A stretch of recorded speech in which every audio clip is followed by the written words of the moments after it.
Nós já cantamos 2 hinos sobre Efésios, né? Fiquei muito feliz o pessoal ter selecionado aí. Que bom. Diz assim, a série é o 66, o Evangelho nos 66 livros da Bíblia, e chegamos no livro de Efésios. Portanto, lembrai-vos de que outrora, vós, gentios na carne, chamados incircuncisão por aqueles que se intitulam circuncisos na carne, por mãos humanas, naquele tempo estáveis sem Cristo, separados da comunidade de Israel e estranhos às alianças da promessa, não tendo esperança e sem Deus no mundo. Mas agora, em Cristo Jesus, vós, que antes estáveis longe, fostes aproximados pelo sangue de Cristo, porque Ele é a nossa paz, o qual de ambos fez um, e tendo derribado a parede de separação que estava no meio, a inimizade, aboliu na sua carne a lei dos mandamentos na forma de ordenanças, para que dos dois criasse em si mesmo um novo homem, fazendo a paz, e reconciliasse ambos em um só corpo com Deus, por intermédio da cruz, destruindo por ela a inimizade.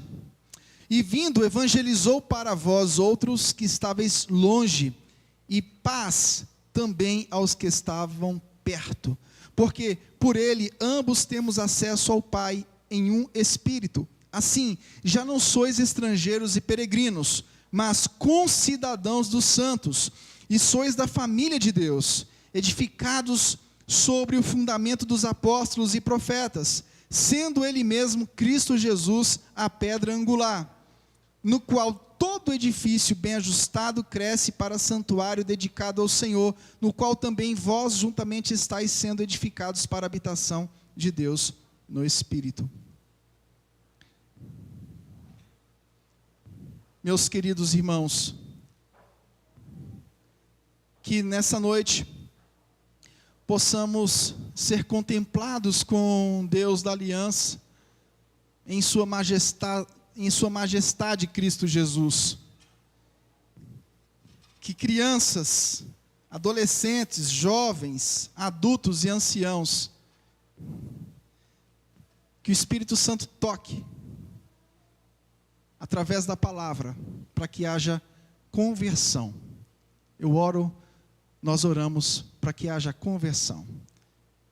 Os pais, ajude os seus filhos a ficarem quietos. Amém? Amém. Se nós considerarmos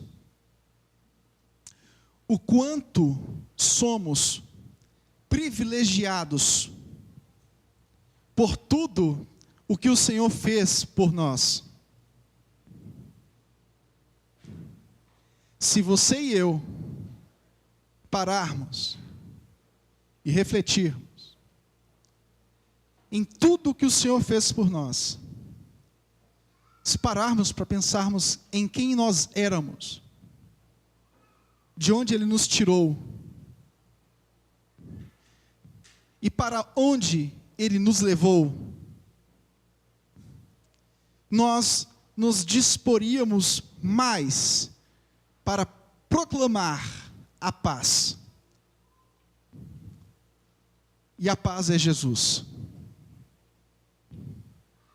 Nós nos disporíamos mais para pregar as boas novas.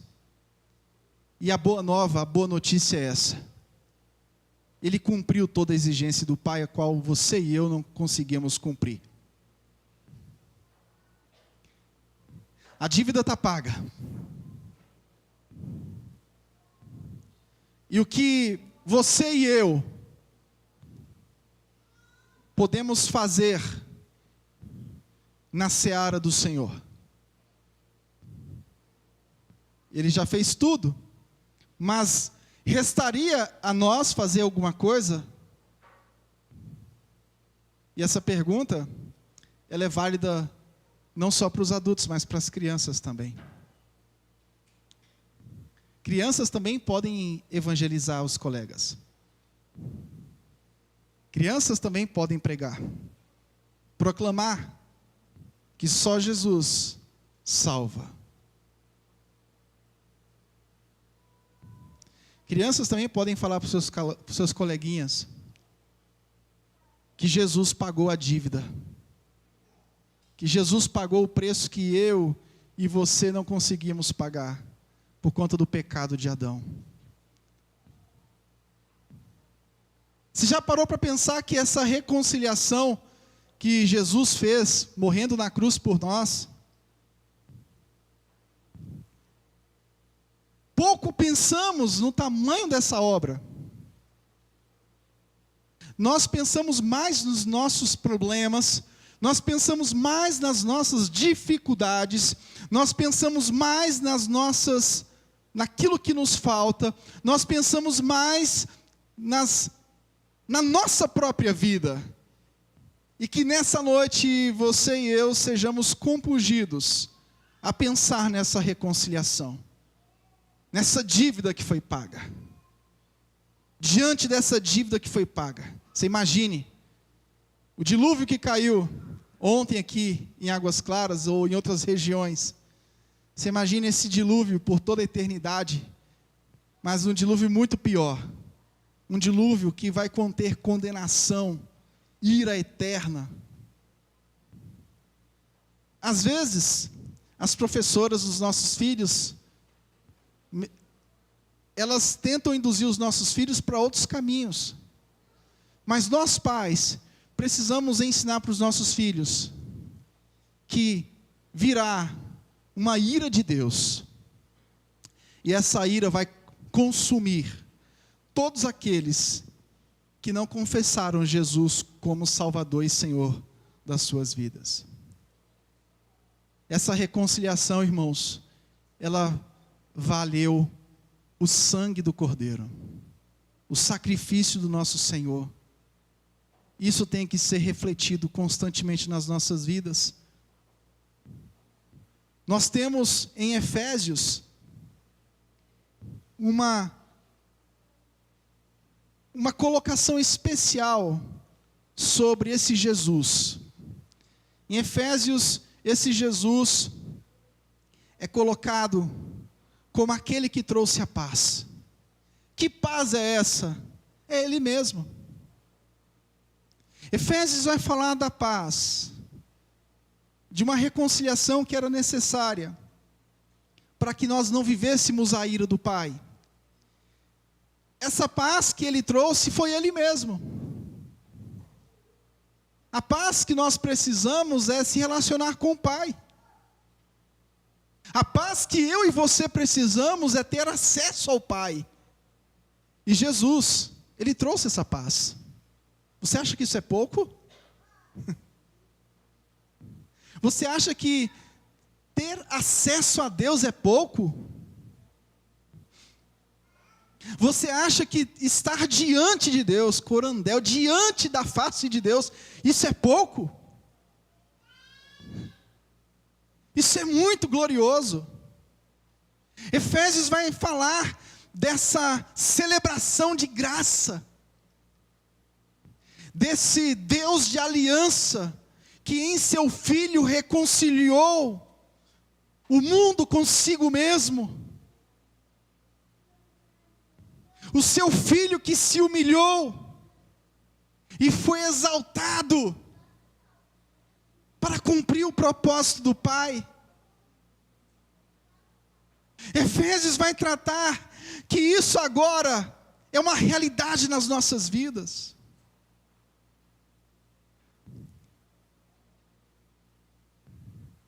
Nós fomos recriados. A esperança da redenção chegou. A história tomou um novo rumo.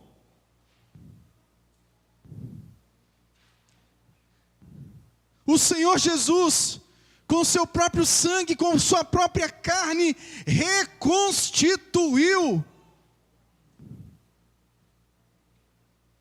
os que, pela fé, se rendem a Ele por sua graça. Isso não vem de nós, é dom de Deus. Fomos selados. Efésios vai tratar do selo. Quando essa boa nova, quando essa boa notícia foi aceita por fé no mérito de Jesus, nós fomos selados.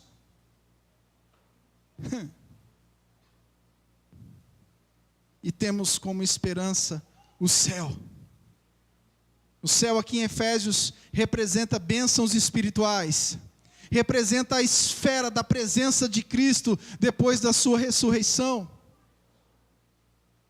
Meu querido, diante disso, nós estamos neste mundo como um povo novo, diante do que o Senhor fez, soberanamente, pela graça, mediante a fé, conforme diz Efésios capítulo 2, 8, nós estamos neste mundo, manifestando-nos como um povo eleito, como um povo comprado pelo sangue do Cordeiro, um povo andando com Cristo, sendo santificado por Cristo, e vivendo a santificação no mundo, um povo que está em constante oposição contra o mundo, a carne e o diabo, um povo que, pela força, pela graça do Senhor Jesus Cristo, está continuamente guerreando contra as forças do mal. Efésios capítulo 6. Até o dia que Jesus voltar, o Senhor nos fortalecerá para lutar, para resistir. Assim como Cristo resistiu na tentação, nós somos chamados a lutar contra as forças do mal. Nós lutamos não é com a nossa força, nós lutamos com as armaduras que o próprio Senhor nos deu. Diante disso, crescemos pelos laços da cruz, como um novo povo, despojando-nos da velha criatura, assumindo dia após dia a plenitude de Cristo em nossas vidas. Cristo nos concedeu esse privilégio. Capítulo 1, versículo 3 ao 3, versículo 1, fala desse Cristo, que concede privilégios, e o privilégio que eu e você temos, é o privilégio da reconciliação, o privilégio de ter sido reaproximado do Pai. Nós éramos inimigos do Pai. O capítulo 2, versículo 11 ao 22, fala da reconciliação no contexto desse privilégio. Reconciliação de judeus e gentios por meio de Cristo e do Espírito. Sim, a salvação não foi só aos judeus. É uma salvação que alcançou a todos nós. Paulo aqui está tratando do gentio e do judeu, mostrando que o poder da graça fez desses dois povos um só povo, por meio de Cristo, pela morte de Jesus. A barreira que havia entre nós e Deus foi quebrada, pelo laço da cruz. A barreira que havia entre nós e os judeus, convertidos a Cristo, foi quebrada, e agora nós somos uma família. Capítulo 2, versículo 11 ao 12, fala aonde nós estávamos. A primeira pergunta que eu quero extrair é: aonde nós estávamos? Capítulo 2, 11. Lembrai-vos de que, outrora, vós, gentios na carne, chamados incircuncisão por aqueles que se intitulam circuncisos na carne, por mãos humanas. Nós estávamos vivendo como homens separados da aliança, distantes da aliança, alienados de Deus e dos privilégios de conhecê-lo. Segundo, aonde estamos após termos sido alcançados? Versículo 13 ao 18. Naquele tempo, estáveis sem Cristo, separados da comunidade de Israel, estranhos às alianças da promessa, não tendo esperança e sem Deus no mundo. Mas agora, em Cristo Jesus, vós que antes estáveis longe, fostes aproximados pelo sangue de Jesus, porque Ele é a nossa paz, o qual de ambos fez um, e tendo derribado a parede da separação que estava no meio, a inimizade, aboliu na sua carne a lei dos mandamentos na forma de ordenanças, para que dos dois criasse em si mesmo um novo homem, fazendo a paz, e reconciliasse ambos em um só corpo com Deus, por intermédio da cruz, destruindo por ela a inimizade. E vindo, evangelizou paz a vós outros que estáveis longe, e paz também aos que estavam perto, porque por ele ambos temos acesso ao Pai em um Espírito. Nós estávamos longe, mas o Senhor Jesus nos aproximou, e hoje nós temos comunhão com Deus e com o povo de Deus, por meio do que Cristo efetuou. Qual foi o canal da reconciliação? Versículo 13 vai dizer: o sangue de Jesus. O sangue de Jesus foi o canal da reconciliação. O que aconteceu nessa reconciliação? Os que conheciam a lei e os que não conheciam foram reconciliados com o Pai, na centralidade do Filho, aquele que pagou as exigências da lei, diz o versículo 15. E uma nova raça foi criada, foi unificada. Nós somos um novo povo. Nós somos um novo povo. Diante disso, o que devemos fazer? Aí vem o versículo 17. O versículo 17 diz: e vindo evangelizou paz a vós outros que estáveis longe, e paz também aos que estavam perto.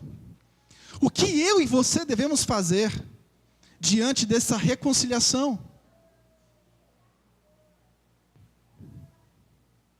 Se essa reconciliação é poderosa na sua vida, o que você deve fazer?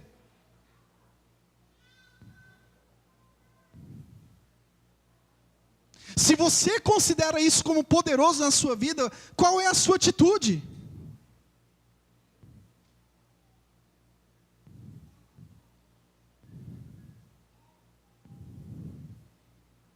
O que você desfruta? Olha só o versículo 19 ao 22. Assim, já não sois estrangeiros. Irmãos, preste atenção, olhe para mim. Você já não é mais estrangeiro e peregrino, mas agora você é concidadão dos santos e da família de Deus. Imagine o estrangeiro afastado da comunidade da aliança, sem os direitos. Você agora tem cidadania divina pelo mérito de Jesus Cristo. Você agora faz parte da família da aliança. Fomos constituídos como o povo de Deus, edificados sobre Cristo, a pedra angular, diz o versículo 20, no qual todo edifício bem ajustado cresce para santuário dedicado ao Senhor, no qual também vós juntamente estáis sendo edificados para habitação. Desfrutamos de uma cidadania divina e crescemos, edificados em Cristo Jesus. Bom, para concluir, eu quero extrair algumas lições, e as lições estão em torno do versículo 17, que é a ideia central de todo o livro de Efésios. Ele, e vindo, evangelizou paz a vós outros que estáveis longe, e paz também aos que estavam perto. Em primeiro lugar, ele pregou a paz. Que paz é essa? Ele mesmo. Diz o versículo 14, porque ele é a nossa paz. Ele pregou sobre ele mesmo. Ele é a nossa paz, porque é Ele que nos reconciliou com o Pai. É Ele que pagou nossa dívida com o Pai. Ele pregou a paz. Ele pregou a shalom, a paz. Nós estávamos sem paz, inimigos de Deus. Mas Ele pregou, Ele evangelizou a paz. O que você tem que fazer? Pregue também a cristãos e não cristãos. Pregue a paz, ou seja, a boa nova que Jesus cumpriu toda a exigência do Pai, a qual eu e você não poderíamos cumprir. A doutrina da salvação não pode gerar comodismo em você, ela tem que gerar trabalho. Você não pode se acomodar diante da certeza da sua salvação. Você tem que pregar essa salvação. Pregue aos seus filhos, porque filho de crente, crente não necessariamente é. Nosso maior erro é achar que os nossos filhos são crentes porque nós somos crentes. Pregue aos seus filhos. Hoje ele está ouvindo a pregação aqui. Durante a semana você está pregando para ele. Eu sei que você tem erros como eu tenho. Eu não sou um pai perfeito. Eu não sou um pai perfeito. E nem você é um pai perfeito. Mas nós precisamos pregar o evangelho para os nossos filhos. Explicar para eles. Amanhã pare um tempo e pegue o texto de Efésios, capítulo 2, verso 11 ao 22. E pregue de novo esse texto. Uma prática muito importante dos puritanos. Pregue aos seus filhos. Muitos pais se surpreendem com os filhos na adolescência e na juventude, porque acham que pelo fato de terem levado os filhos na igreja, os filhos se converteriam por osmose. A fé vem pelo ouvir. Pregue aos seus filhos. Não deixe os seus filhos imergidos na cultura deste mundo. Tudo bem, os nossos filhos não podem ficar alienados, e não tem como, porque eles estão aqui. Mas evite. Se os seus filhos forem criados na rua, a cultura da rua vai invadir a vida deles. Eu não estou dizendo para você criar o seu filho numa bolha, mas cuidado com a forma como você está deixando o seu filho livre. Coleguinha dos meus filhos falou: meu pai me dá liberdade. E eu virei para ele, olhei no olho dele, um menino desse tamanhozinho, mas eu não dou liberdade para eles não. Olhei firme no olho. O moleque começou a tremer nas bases, mas eu não dou liberdade para o meu não. Quem cria sou eu. Quem estabelece as regras, eu e Gisele. Tem que colocar ela no meio aqui. Eu sou o sacerdote, mas ela é minha adjuntora. Eles não vão ser criados por essa cultura. Não vão mesmo. Não vão mesmo. Se depois eles quiserem fazer o que eles quiserem na vida, problema deles, mas eu não vou levar essas ovelhas diante de Deus e ter que me responsabilizar com elas. Seus filhos vivem mais na rua do que dentro de casa. Não espere que eles queiram as coisas de Deus. A probabilidade é muito maior que eles não queiram. Segundo, que o Senhor nos desperte e que não sejamos negligentes diante dessa paz que precisa ser pregada. Que o Senhor nos desperte, não sejamos negligentes.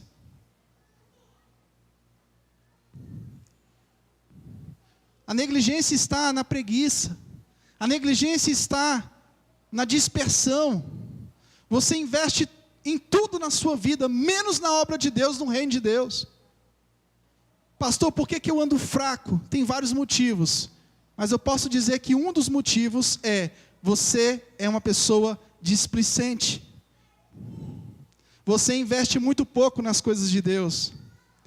Você investe tudo na sua vida pessoal. Você investe tudo na sua vida profissional. Mas você é um crente fraco na Bíblia. Você é um crente fraco nos estudos bíblicos. Um crente fraco nos devocionais. Um crente que, se brincar, qualquer religião te carrega, porque você tem negligenciado. Desperta. Desperta.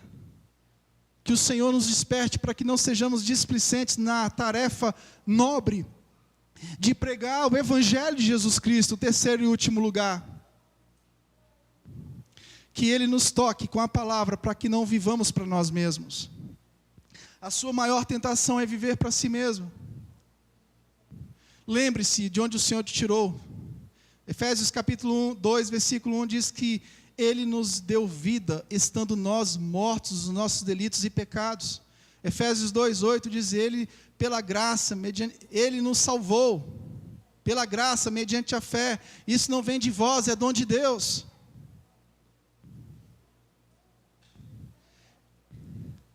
Em Efésios 2, 11 ao 22, ele vai destacar essa obra de reconciliação, lembrando de quem nós éramos, de quem nós somos, hoje em Cristo Jesus.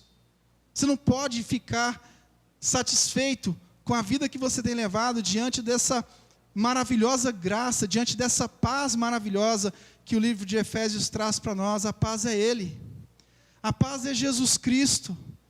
A paz não é o seu sonho, os seus desejos. A paz não é simplesmente passar no concurso. A morte de Jesus na cruz pagou uma dívida.